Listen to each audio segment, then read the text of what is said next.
So nandito na nga po sa may West Philippine Sea itong bagyong Enteng. Balikan na natin yan at silipin na din natin itong panibagong namumuong sama ng panahon dito sa may Philippine Sea.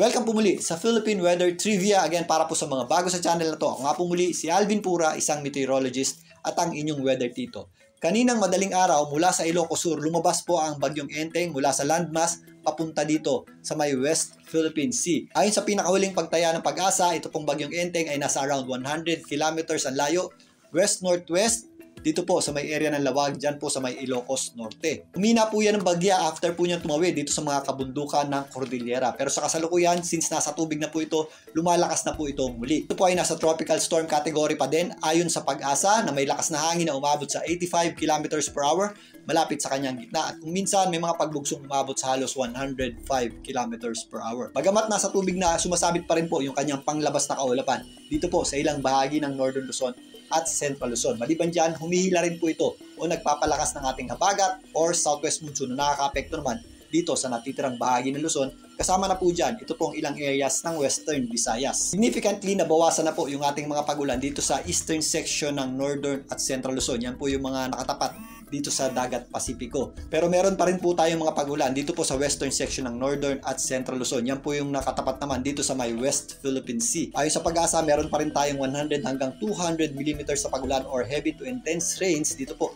sa Ilocos Sur. Kasama na po dyan ang area ng Abra. Posibleng moderate to at times heavy rains naman ang ating aasahan dito po sa natitirang bahagi ng Ilocos region. Kasama na po dyan ang western section ng Mountain Province. Ganun din po ang ating aasahang mga pagulan dito po sa area ng Abra at ito pong western section ng mga kabundukan dyan po sa Cordillera. May mga paminsan-minsan pag-ulan naman tayo dito po sa malaking bahagi ng Central Luzon.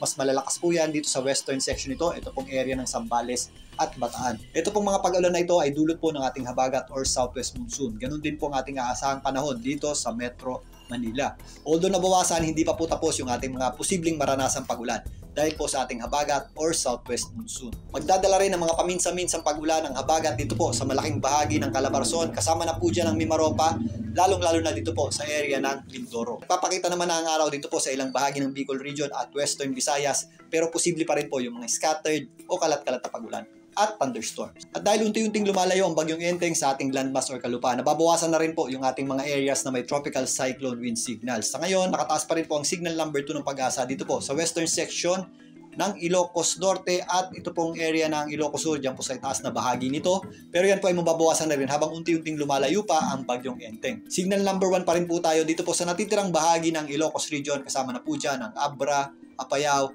ilang bahagi ng Mountain Province. Kasama na rin po dyan ang Caligga. So ito na po yung outside circumference nitong bagyong Enteng dahil nga nasa dagat na po yan. Again, humihila pa rin po ito ng habagat or southwest monsoon na nagdadala pa rin po ng breezy or gusty conditions dito po sa western section ng Luzon. Kasama na po dyan ang Metro Manila. Para naman sa official track ng Pag-asa, ito pong bagyong Enteng ay nandito na nga sa may West Philippine Sea. Patuloy ang pagkilos nito pa Kanluran, Hilagang Kanluran, pero mas papaboran po niyan yung westward na track at posibleng bukas ng umaga, ito po ay nasa labas na ng ating Philippine Area of Responsibility. At dahil nga yan po ay nasa dagat na muli, posible pa po yung lumakas habang unti-unting lumalayo sa ating bansa. At habang malapit pa rin po yan sa ating bansa, patuloy po itong magpapalakas o mag-enhance ng ating habagat o southwest monsoon. Ngayon, balikan natin itong ating satellite image. Narito nga po ang bagyong Enteng nandito sa may West Philippine Sea at yung kaulapan nga nito ay bumabalot pa rin po sa malaking bahagi ng Northern Luzon, particularly sa western section nito. At ang habagat naman po ay nagdadala ng maulap na panahon dito po sa malaking bahagi or natitirang bahagi ng Luzon. Kasama po dyan ng Central Luzon, Metro Manila, Calabarzon area at Mimaropa, maging dito sa ilang parts ng Bicol Region.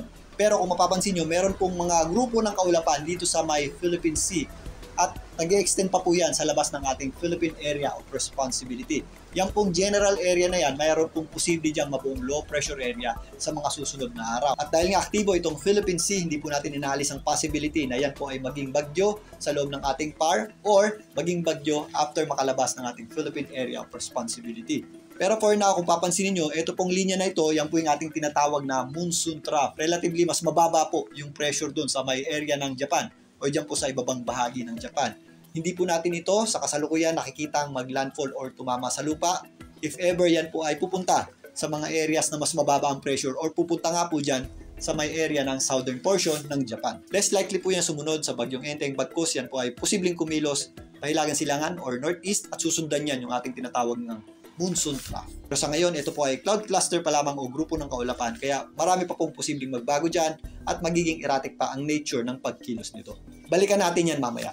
Muli, ito po ang inyong Weather Tito para sa Philippine Weather Trivia.